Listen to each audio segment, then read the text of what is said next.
إنما الدين النصيحة شأنها في الشرع عالي بالتعاليم الصحيحة ينجلي زيف الضلال وبأحكام صريحة ارتضاها ذو الجلال فاتبع هدي النصيحة ترتقي نحو المعالي. هدف كاسدتك مسلم كوقفك مركو مسلم نقضه ويول أما قول راضعين أيه لكن نرشو أهداف يريرا كسوكا يسيل هذا وحال الربا أهداف يريرا سوكا إن أخد ميسو هدف كوين يعني وحكستو هدف كوين كوي عنيا وإنو النقضة وحان معنا بدنك تادك الصمينين مثلا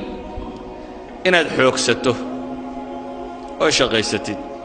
وهانتي يالتي ومباح ووح بنان نرشنا ولا قربه لكن هدي هدفك كوي دارين ايان كورر إلهي كو قرآن كو أماني وحلي محي رجال لا تلهيهم تجارة ولا بيع عن ذكر الله وإقام الصلاة وإيتاء الزكاة كوحبا إلهي أماني كوحدا الأماني وحلقوا المامي رغنمو الرجال ويان باليدي والرجال محي كسفوبة لا تلهيهم تجارة ولا بيع عن ذكر الله باع مشتركة إيا لعقت كسب الشديد كما ويعسه ما إلا وسيسه هدفكي وينه إنو صلاة أوغو إنو زكاة الله يماده إنو إلهي عابده إنو حصه إن آخره هرتي سايتا الله يخافون ربهم إني ربي قد كعب صريان مالن قلوبتا يقدوم يسو إذن هدفك ويني وحان سكو أردم الضباب كمردان عريان ما هكا قارن كرتا إشكالات ضدتك هاي ستاوغو بدني وحوية إلهي وحوين ليه هذا الصلاة دا ما يسان محل ينيري فانتشروا في الأرض وابتغوا من فضل الله صلاة دا مركا دا ما يستان للك كفافو إلهي رزاق دي سرات سدا ليلي واذكروا الله كثيرا لعلكم تفلحون لكن الكفاف كي التجارة دي وحنا هدي هدف كوين قلضيان إيجا لغو هرتقية ورجال لا تلهيهم تجارة ولا بيع عن ذكر الله وحبدا مركا ما أنت أهداف تواوين تيدتكو إلا بان وحي يريرو سكينكو مشغولا حلقة يابا أنت الساعدودات كو بحسي سكول كيات ساقده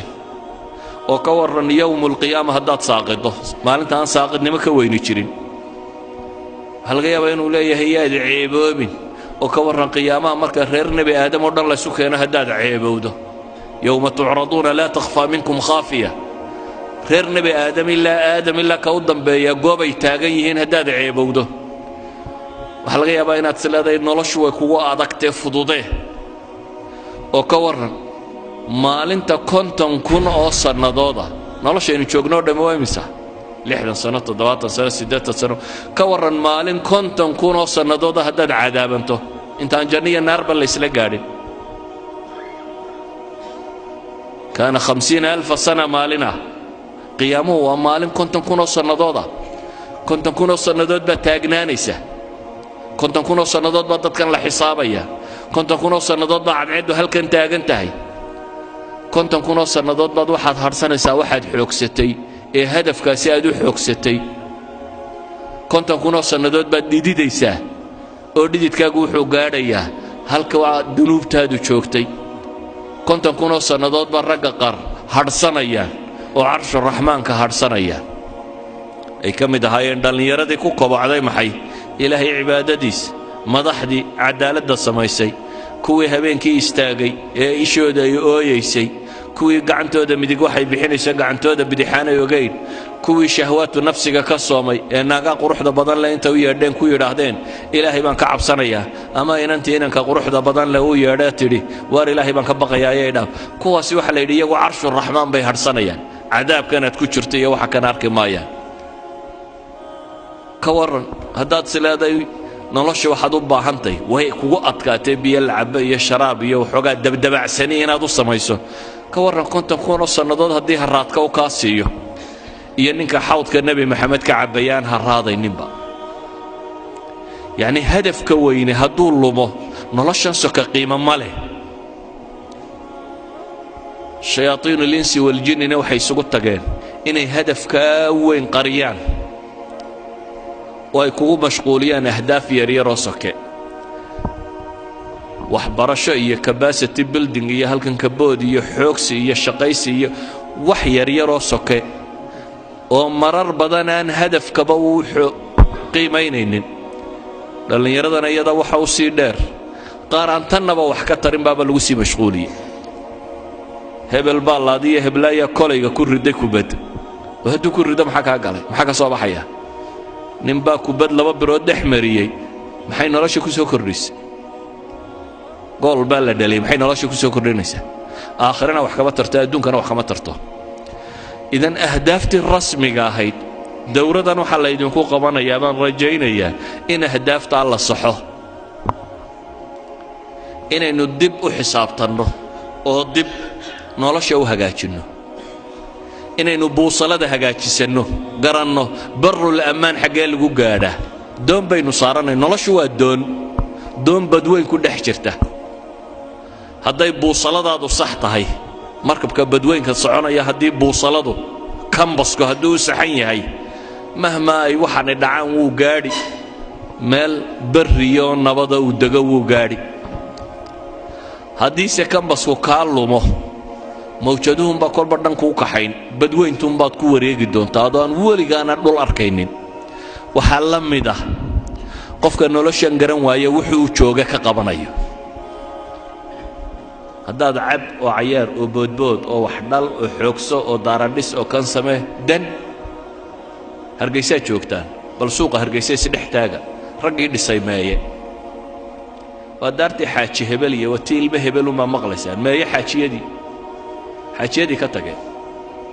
aarahan hargaysada aan maanta dhex joogtaan raggii lahaa cidi kama noola xaggay joogaan waa kuwaynu meelahan ku marro xataa magac male hadda xabaalaha ka bannaayabana asxaabulqubuurkii xaajiyanimadii iyo magacnimadii iyo maamuuskii iyo hebel wixii lumiye waa asxaabilqubuur waa dadkaa godadkaa ku jira ciiddaynu ag marayno ma waxaad diyaar u tahay inaad danda intaad dhisto ku biirtid kuwa magaclaawe halkaa ku jira aan la kala garanaynin xufraddan ay ku jiraan dabcan qaar bay janno u tahy qaarna naar bay u tahy